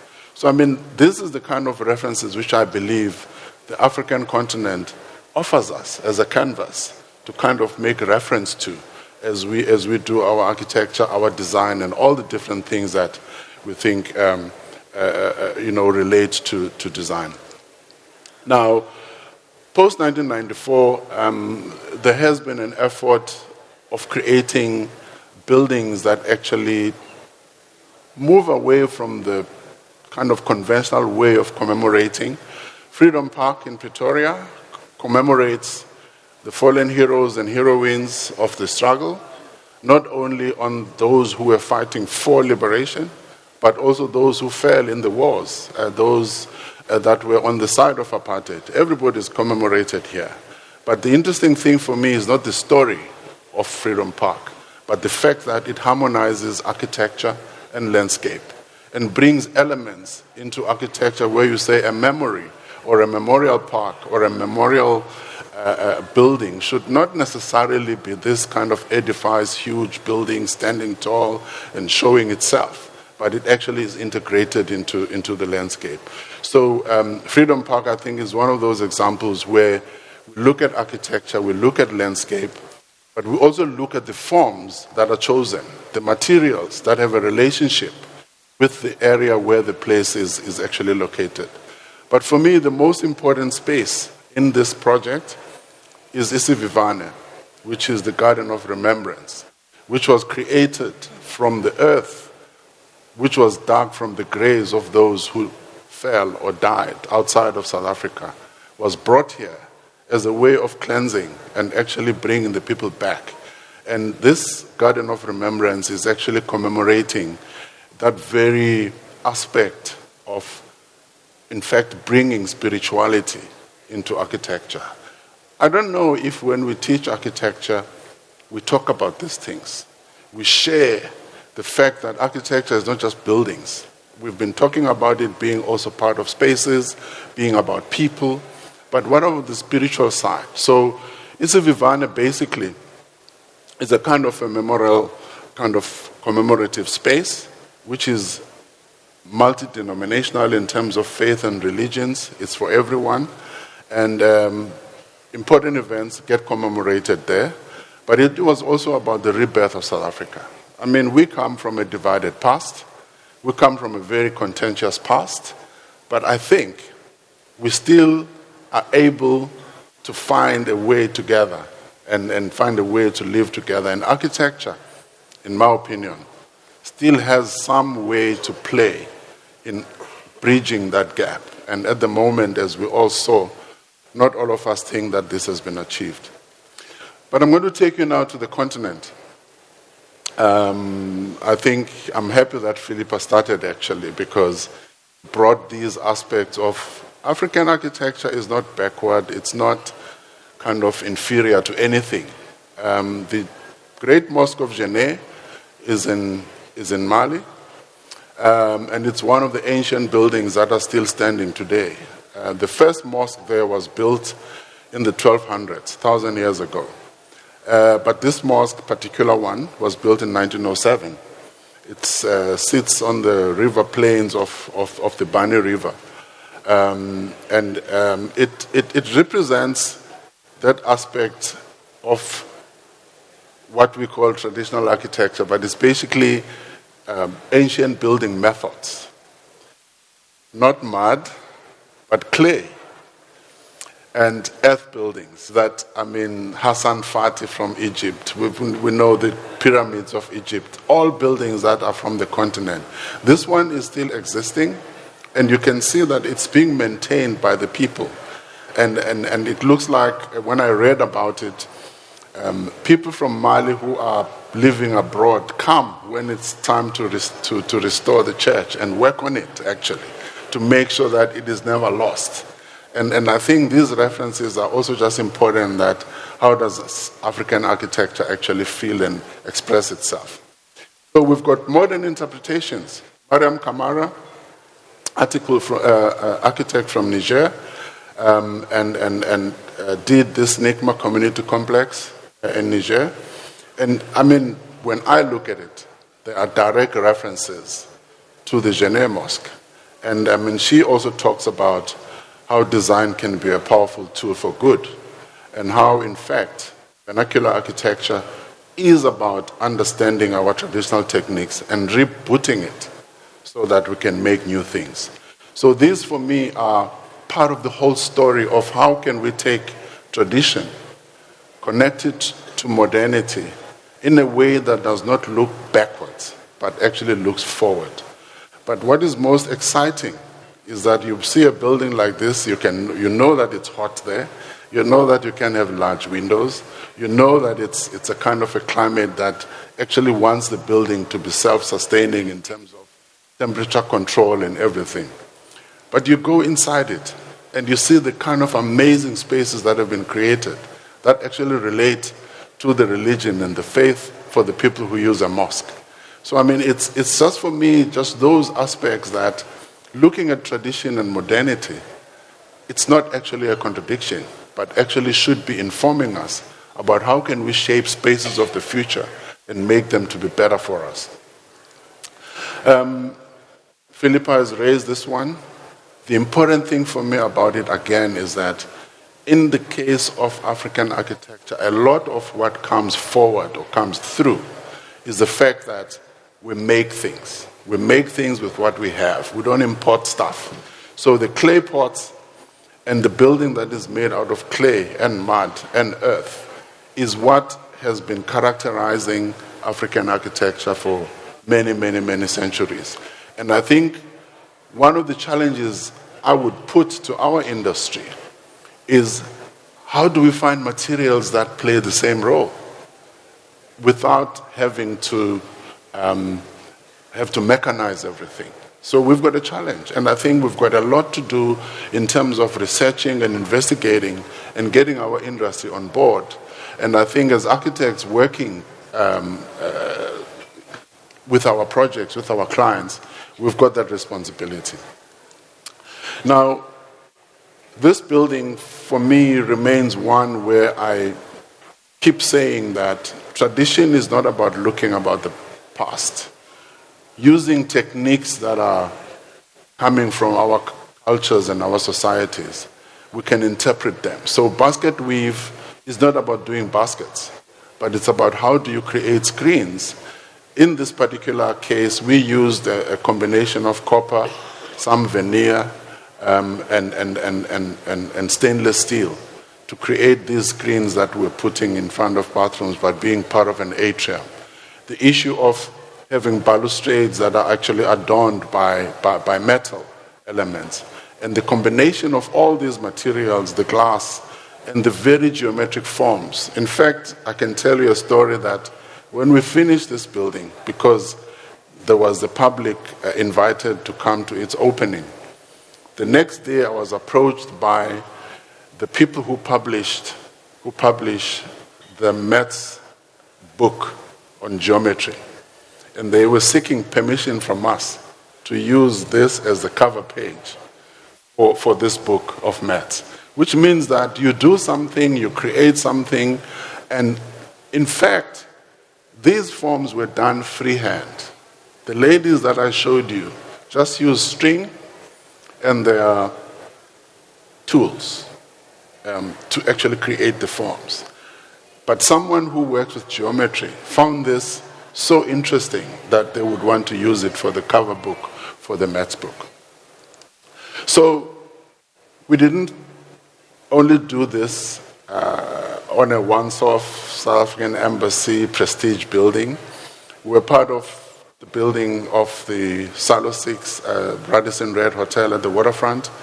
And we use the same concept because the Salo district, which has been mentioned already, is a former semi-industrial area. It is one of the historic kind of areas of the waterfront. So there's a lot of heritage there in terms of the building. So even when we designed the hotel, the idea was that it should kind of have that sense of materials that are textured, that are robust in a harbor environment, that are textured if you look at the facade, which kind of has got that sense that it has a weathering aspect to it. But also it was to be in dialogue with the Zeitmarker building, which was being built at the same time. So we finished this building in 2017, ready for the opening of the Zeitmarker building. So they were all being built at the same time. And we obviously met Thomas Heatherwick during that time. But the idea was that the building needed to kind of relate to this kind of historic Salo district kind of language of semi-industrial building. Now, as architects, I think we take ourselves too seriously sometimes. Other creative industries, because I believe we're part of the industry, have no issue with taking tradition and actually making it modern.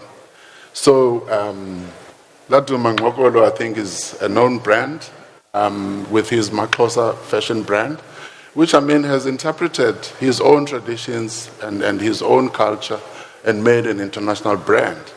And he's on catwalks all over the world with his brand of fashion that has actually made African fashion based on kind of traditional forms and kind of style of dressing, but also making it modern and contemporary. So I think that as architects, sometimes we do like to focus on ourselves because we've got all these challenges of clients and buildings and budgets and everything, but we forget that we also are part of the broader creative industry. So for me, we have to create our own kind of sense of identity. And obviously, not every building is an embassy. Not every building is an interpretation center like Mapungubwe. But in our thought processes, what are the things that we do in buildings that makes us feel great in them? What are the things that make us feel, wow, I associate with them? So for me, because I also love music, we have to accept that we've got music that has actually created a brand in South Africa and in fact has become international. Now, I do DJ from time to time, and for me, music is kind of like the things that inspire me. So I thought that we should include how Amapiano has become a very local brand of music that has been developed in the townships, but has actually become an international brand. And all the guys, Scorpion Kings, Major League, Kelvin Momo, Babalwa, all of them, are international brands right now. But they are using very local they've branded and fused different styles of music because for them, this is what makes them different. Because the issue is not about copying what everybody is doing, but actually what makes you kind of different. So I think it's sometimes that architects have to look outside of themselves and look at what other industries are doing. Obviously, these are trends. These are it's every year there's a different dance. Actually, we should be dancing. I think you should stand up one. Can you just lift up the volume there? Everybody stand up. I think you've been standing. Let's just try and loosen up people. Don't you think? So what do? Then they go, hey, come, follow me, come. Well, Come. Then we go down. Okay, so that's what we need to do, just to freshen up and so that we're ready for the bubbly. So good people, I think it's very, very important that we realize that the continent of Africa has a lot to offer and has got a canvas that it has created for us. And all we need to do is to tap into that kind of vibrancy in terms of the culture, in terms of the traditions that people have, so that we can actually realize that we are specific, we are unique, we are different, but we're part of a global world, and we can excel at the top of the world with just being ourselves, being authentic, and being genuine about who we are. So in our work, which is covering a lot of different kinds of projects, we do social housing projects, we do community projects like everybody, and the embassy obviously is always a source of reference for us. And we do educational institutions. I think that we have to broaden the scope of our architecture beyond just what is comfortable for us and push those boundaries to wherever we can push them. Thank you very much.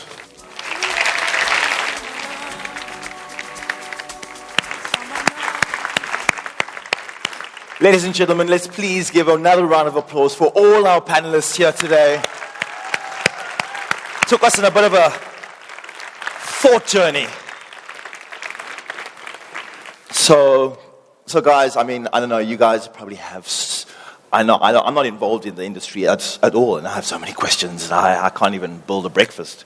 But just because we're running a little behind with time, and we want to get to our brunch, I encourage you guys to, if you have any questions or anything you want to just talk to our panelists about, maybe to see if you can find them during our break, during lunch, and see if you can have a Q&A.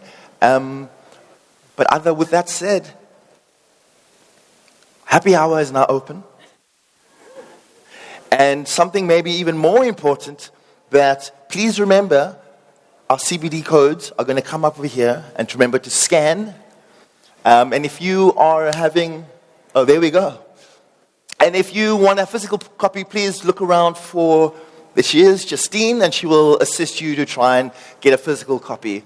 But yes, please guys, enjoy, go around, meander with the stands. Remember your online bookings, and if you want to make new bookings, go for it. Look out for the competitions, and last but not least, that is the end of Act 1.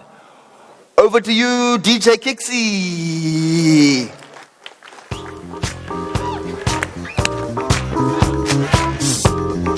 Hi. Also take a photo. Can I ask you to be seated for 2 seconds while